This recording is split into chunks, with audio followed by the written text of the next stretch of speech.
Dog days. Dear Diary, well, it's been a rather stressful day, I must say. I had been out in the garden this afternoon tidying up the beans. Those Wimple kids from next door had kicked their ball over again, and I came in to find Ethel all in a fluster. "What's the matter?" I asked.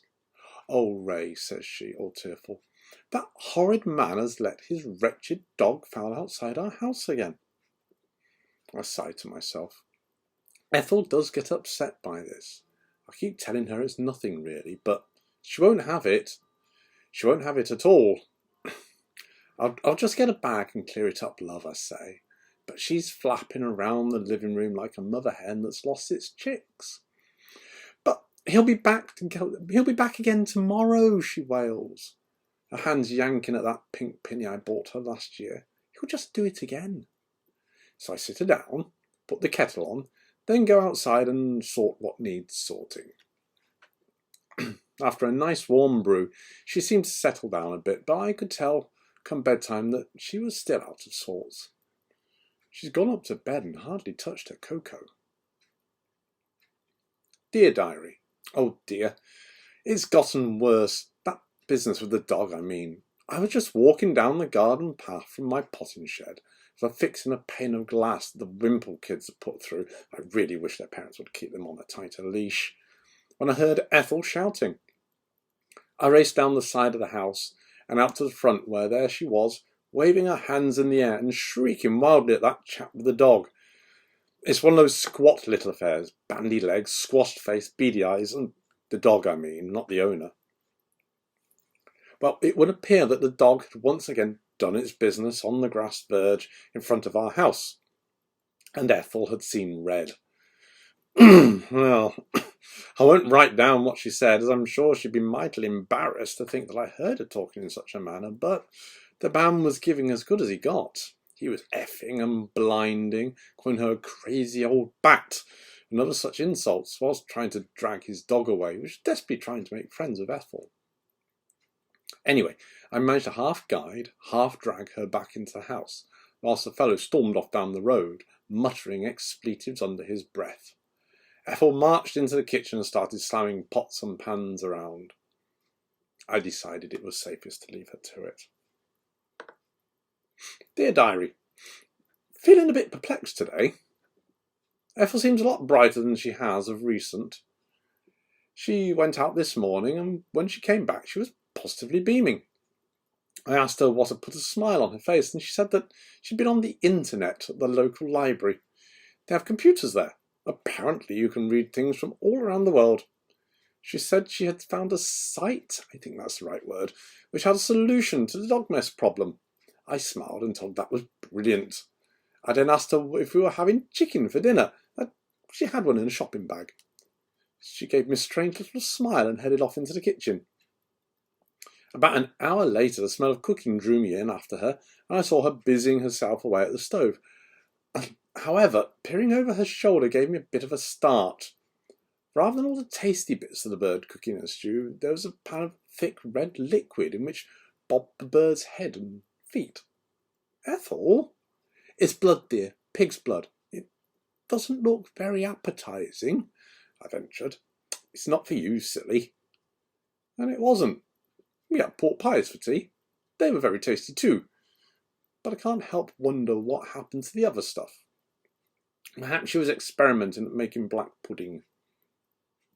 Dear Diary, I think something is going on with Ethel, but I'm not sure what. I was on my way back from B&Q with some bamboo canes. The Wimple children had actually climbed into our garden to get their ball back and knocked my runners over. Most annoying. And I noticed the strangest thing. The patch of grass where that chap lets his dog defecate had been disturbed. I poked at it with my shoe and it bounced under my toe. I looked up and saw Ethel at the living room window watching and smiling. After I had taken the canes around the back, I went inside to ask her if everything was all right. I noticed that the chap was outside letting his dog do its business again. I steeled myself for another tirade like the other day, but it never came. Smiling, Ethel turned away from the window. "Everything is fine, Ray," she beamed. "Would you like a cup of tea?" I'm sure that even now, after 53 years of marriage, I still do not fully understand the female mind. Dear Diary, a terrible thing has happened. The chap with the dog has been found dead. Apparently he lived a couple of streets down from us in one of those new builds down on Hangton Crescent. I visited the corner shop to pick up the paper, and his neighbour was there chatting to the girl behind the counter. Apparently something had mauled him to death and eaten his brains. Can you imagine? What an awful way to go. Also, his dog was missing. Well, I went straight home to tell Ethel. She was just coming in from the garden, whistling to herself. Oh dear, she said what seemed like a curiously forced nonchalance. Steak and kidney pie for tea? Dear Diary, today has been one of those days that I could never have conceived. It all started with those wretched Wimple kids going too far. They actually climbed over the wall into our garden and started pulling out my onions. I saw them from the kitchen and chased them off as they clambered back over the wall. One of the little brats actually had the nerve to stick 2 fingers up at me. In my day, that was just unheard of. I don't know what the world's come into. Well, I went straight round and had it out with her father. Well, at least I tried to. He's not the sort that really rises to anger, you know. He has long hair and a beard, and I think he works at the university. Anyway, he said that he'd have a quiet word with them, and was sure that they didn't really mean to cause any harm before wishing me good day and quietly shutting the door in my face. Stupid man. If I'd been caught vandalising someone's property, my father would put me across his knee. He most certainly would not have sat down and gone all bleeding heart about it. I stomped back home in quite the rage, and was just marching up to my potting shed when Ethel came dashing up behind me, all in a flap, shouting my name. What? I snapped back. I was in no mood to be bothered by it then. I had onions to salvage. Come inside, love, she gasped, having hurtled up the garden path after me like a steaming locomotive. I've just put the kettle on. Come and have a brew. It'll calm you down. I shook my head. No, dear. I need to get this sorted. I made to open the shed door, but Ethel inserted herself in front of me, blocking my way. Please, Ray, later, she begged me, her eyes flickering nervously over her shoulder. Come and have that cuppa. I've got some hobnobs. She grinned nervously as she tried to take hold of my hand.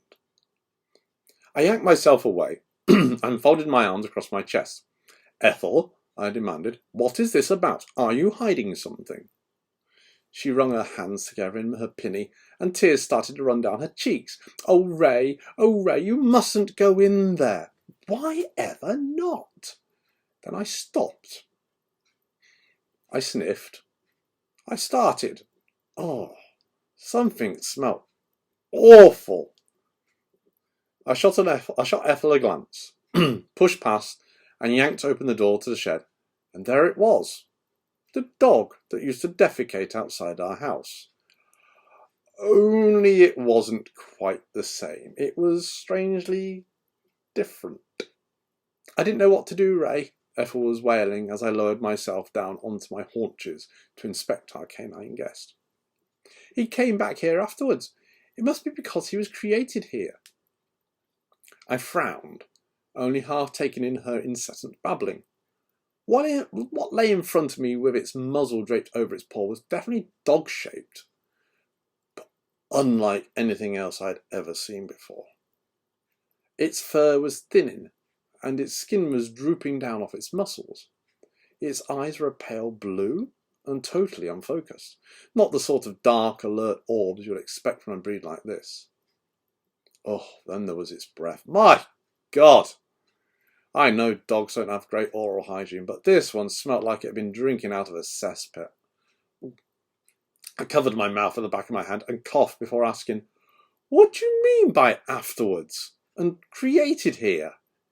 In truth, though, a sinking sensation in my stomach was already starting to fill in the gaps. So, as I crouched there, studying this weirdest of creatures, Ethel explained that she had somewhat lost the plot over all the dog business and had taken it upon herself to exact a certain amount of justice. She had gone to the library and looked up a way to stop the dog from using our grass verge as a toilet, and she had inadvertently come across an article about a type of creature that did not need to relieve itself, as whatever it ate magically absorbed into its body and sustained it. She had come home with a ritual to change a living thing into one of these creatures, and buried a token where she knew the dog would pass. That night the transformation had happened, and the dog had turned into what now lay snoozing in my shed. A zombie. Well, unfortunately, my darling wife had not really considered the consequences that zombies are somewhat ravenous. Its first act after metamorphosis had been to turn on the nearest living creature, its owner. After that, it had apparently come back looking for its maker, and had refused to leave. So she had shut it in my potting shed until she could decide what to do with it. The zombie dog lazily opened one of those misty faraway eyes and regarded me. Its short tail thumped once on the dusty floor. Without giving it a single thought, I automatically reached over and tickled it behind the ear. The tail wagged again, and it grunted in obvious pleasure. I stood up, placed my hands on my hips, and looked down at our undead guest. Well, I can't say that he seems very dangerous, I said. He won't be, not to us, Ethel explained, kneeling down and softly stroking a dog on its neck. Rolled over onto its back for more fussing, flaccid skin rolling down its sides and pooling on the floor. Apparently zombies are extremely loyal to their creators. They will do whatever we wish and defend us to the end. That could be why he killed his previous owner, because he knew I felt threatened by him. We can't just get rid of him, can we?